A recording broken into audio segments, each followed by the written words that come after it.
Olá, graça e paz da parte de nosso Senhor e Salvador Jesus Cristo, amém? Seja bem-vindo, você está no canal BTC Fé, Escola Bíblica à Distância.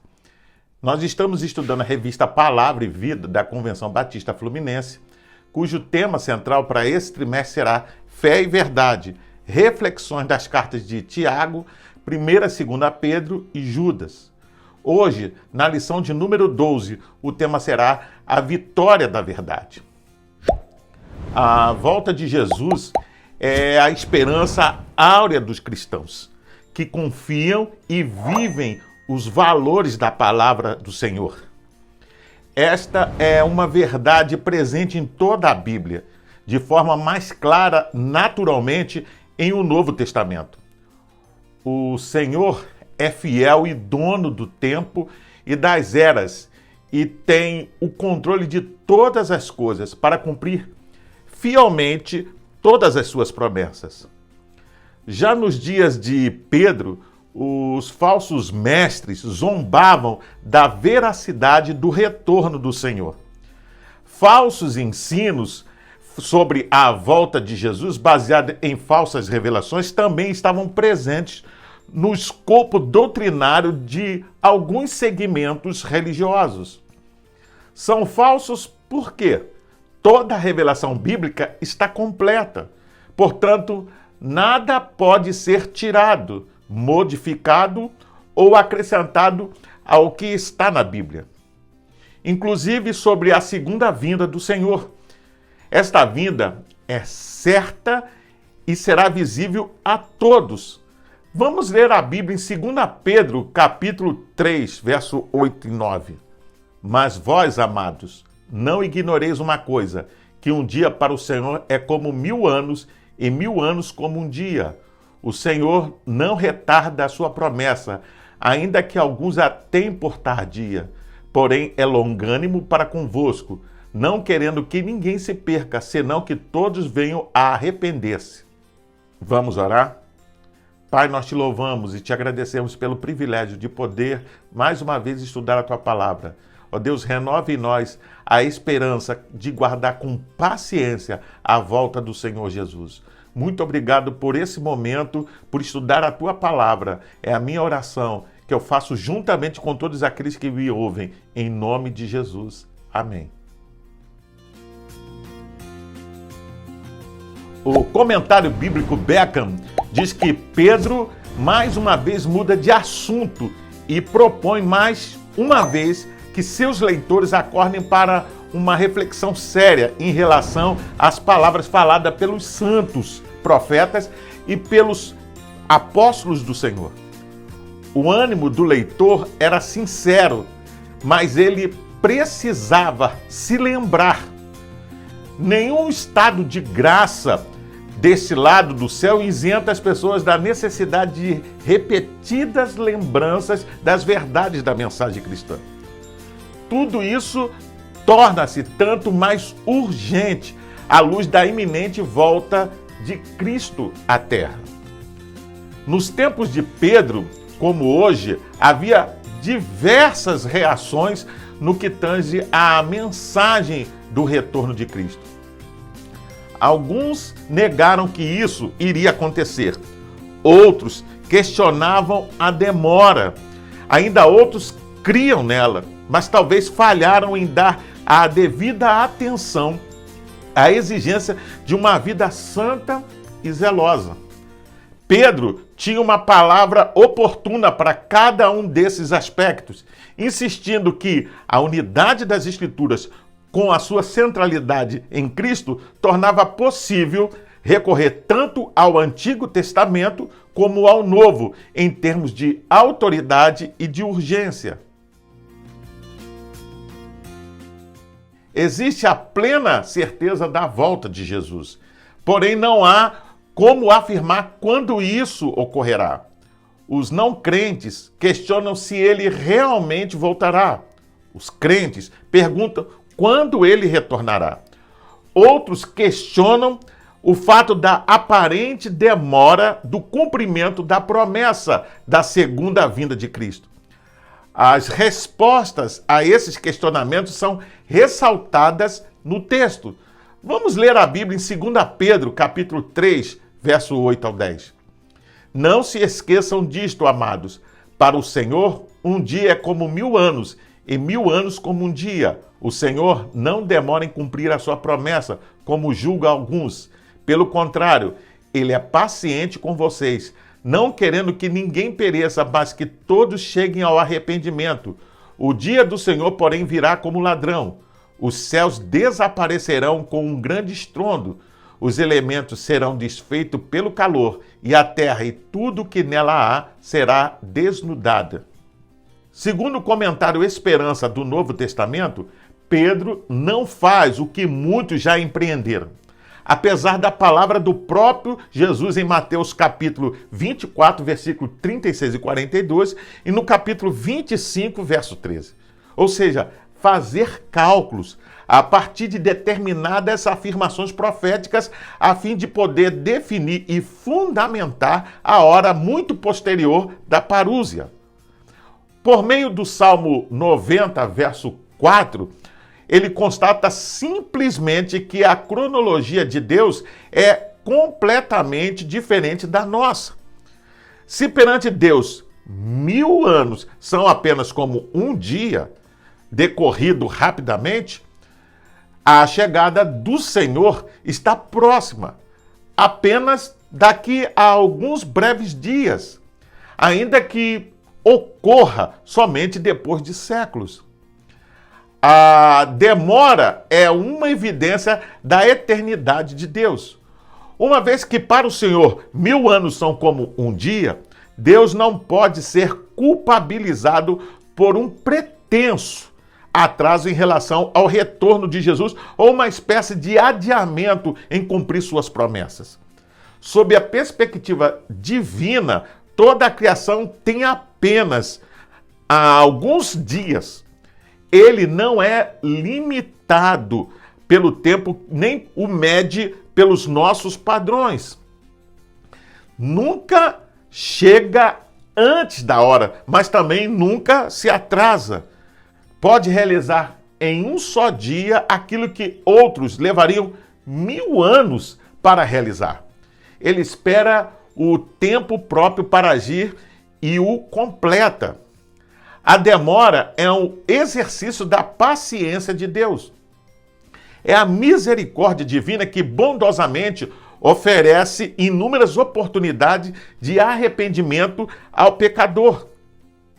É a demonstração de que o Senhor tem um plano para este mundo e que o está executando, podemos assim dizer, rigorosamente. Deus deseja que os pecadores sejam salvos. Obviamente, isso não significa que todas as pessoas serão salvas, mas que não há contentamento de Deus em condenar o homem à perdição eterna. A demora é uma incompreensão dos projetos de Deus. Demora é ser indevidamente lento. Atraso com referência a uma hora marcada. Na realidade, é uma demora aparente.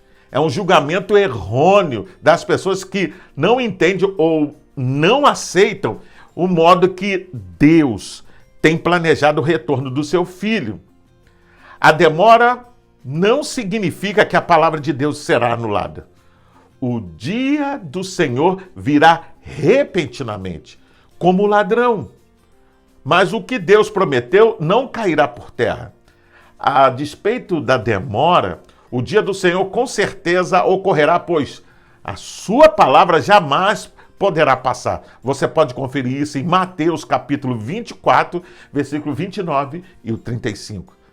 Pedro fala em linguagem apocalíptica no restante do verso 10, buscando mostrar que a história caminha para um clímax surpreendente em termos do juízo de Deus, até mesmo sobre toda a criação. Agora estamos diante de uma séria reflexão. Que tipo de pessoas devemos ser? Somos aqui exortados a uma vida santa e piedosa. Assim, percebemos a íntima ligação entre a crença na vinda do Senhor e o chamado para a santidade. O investimento de nossas vidas precisa ser naquilo que é eterno, demonstrado por um viver santo e piedoso. Vamos ler a Bíblia em 2 Pedro, capítulo 3, verso 11 ao 14. Visto que tudo será assim desfeito, que tipo de pessoas é necessário que vocês sejam? Vivam de maneira santa e piedosa, esperando o dia de Deus e apressando a sua vinda. Naquele dia, os céus serão desfeitos pelo fogo e os elementos se derreterão pelo calor. Todavia, de acordo com a sua promessa, esperamos novos céus e nova terra, onde habita a justiça. Portanto, amados, enquanto esperam estas coisas, empenhem-se para serem encontrados por ele em paz, imaculados e inculpáveis. Segundo a Bíblia de Estudo Shed, se os hipócritas incrédulos esquecem o julgamento do passado, os crentes não devem desanimar-se acerca da promessa do futuro. Deus não marca o tempo segundo a medida dos homens. A demora no cumprimento, veja bem, da promessa tem o objetivo de afastar, podemos assim dizer, o julgamento e estender a graça. Desta forma, faz parte da conduta do cristão esperar e apressar a vinda do Senhor. Esperar é aguardar com grande expectativa, uma atitude de entusiasmo pelo retorno de Jesus. Portanto, uma vez que o mundo e as suas obras se dissiparão e seus elementos se desintegrarão, não devemos colocar a nossa esperança nas coisas daqui, mas somente no Senhor Jesus Cristo. Por sua vez, a palavra apressar significa acelerar, desejar sinceramente. Sem dúvida, a maneira mais contundente dos cristãos apressarem o dia de Deus é proclamando o evangelho a todo mundo e insistindo com as pessoas para que se arrependam e creiam. Esse esperar diligente auxilia o cristão a aguardar novos céus e nova terra. Nos faz exultar no fato de que viveremos num lugar no qual habita a justiça. Portanto, não importam as lutas, embaraços, provações, privações e sofrimentos desse tempo. O cristão tem os seus aposentos preparados pelo Senhor. Você pode conferir isso em João, capítulo 14, verso 2. Um lar onde habita a justiça. Você pode conferir isso lendo Isaías, capítulo 65, verso 16, a parte B. Confiar nessa promessa torna mais fácil suportar, podemos assim dizer, as aflições que dominam o mundo presente. Isso não significa fugir da realidade, mas vivê-la tendo em sua mente a sua transitoriedade e sob a perspectiva da eternidade. Motivos não faltam a Deus para determinar já o julgamento do mundo, pondo fim à incredulidade às más obras da humanidade. O motivo pelo qual ele não se apressa está no verso 15. Tenham em mente que a paciência de nosso Senhor significa salvação. Paciência significa ânimo longo, longanimidade. Esperar tempo suficiente antes de expressar ira, evitando o uso prematuro da força ou da retribuição, que surge de uma raiva descontrolada. Ou seja, Deus, em sua misericórdia, é longânimo para com o ser humano, dando repetidas oportunidades para que haja arrependimento e aceitação da verdade. Vamos ler a Bíblia em 2 Pedro, capítulo 3, verso 15 e 16. Tenham em mente que a paciência de nosso Senhor significa salvação, como também o nosso amado irmão Paulo lhes escreveu. com a sabedoria que Deus lhe deu. Ele escreve da mesma forma em todas as suas cartas, falando nelas destes assuntos. Suas cartas contêm algumas coisas difíceis de entender, as quais os ignorantes e instáveis torcem, como também o fazem com as demais escrituras, para a própria destruição deles. O comentário do Novo Testamento NVI de F.F. Bruce diz que, ao mencionar Paulo, Pedro talvez não está pensando só na doutrina semelhante do seu colega apóstolo, acerca do propósito da paciência de Deus, mas em tudo que tinha dito acerca da segunda vinda de Cristo. Essa afirmação de Pedro talvez seja evidência de que Paulo escreveu muito mais cartas do que as que foram preservadas para posteridades no Novo Testamento. Com sua referência a Paulo, Pedro é capaz de reivindicar ainda mais apoio para as opiniões que expressou e de reforçar, podemos assim dizer, mais uma vez, brevemente, a importância vital da correta interpretação das Escrituras. Precisamos entender que vivemos o tempo da salvação, não do julgamento. Mas a igreja precisa falar. Os crentes precisam testemunhar da obra salvadora de Jesus.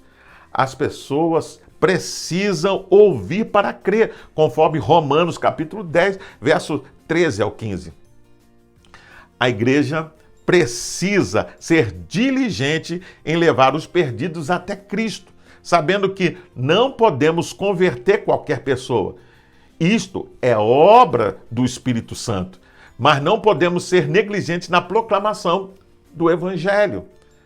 Não temos conhecimento de até quando o Senhor será paciente para com a humanidade perdida. Por isso, a evangelização é urgente e não se deve abusar da graça de Deus. Devemos agir motivados pelo amor aos perdidos e por obediência à ordem de Jesus de levar a mensagem a todas as pessoas. Uma última observação importante nesta reflexão é a curiosa referência de Pedro aos escritos de Paulo, salientando que há pontos difíceis, veja bem, de serem entendidos. Isso não significa, em nenhuma hipótese, um motivo para não estudarmos os ensinos daquele apóstolo. Mesmo porque é ele quem fala mais sobre o plano de Deus para a salvação da humanidade, principalmente nas epístolas aos Romanos e aos Efésios. O que o apóstolo Pedro está nos ensinando é que existem textos na Bíblia que precisam de um exame cuidadoso para ser entendido, ou pelo menos alcançarmos alguma luz sobre eles.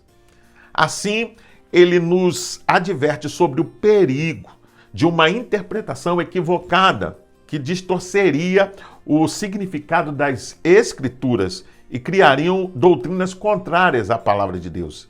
O apóstolo Pedro afirma que tais pessoas são ignorantes, ou seja, sem conhecimento, instáveis, ou seja, alguém que não é confiável.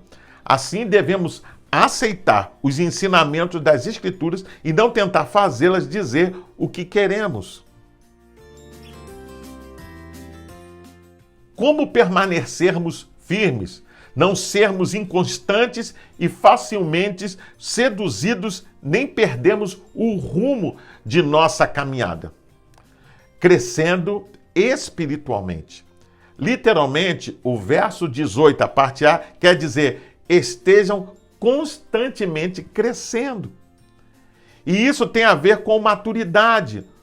Um dos entraves para o desenvolvimento da igreja é a existência de cristãos que nascem, mas não crescem. Continuam bebês emocional e espiritualmente.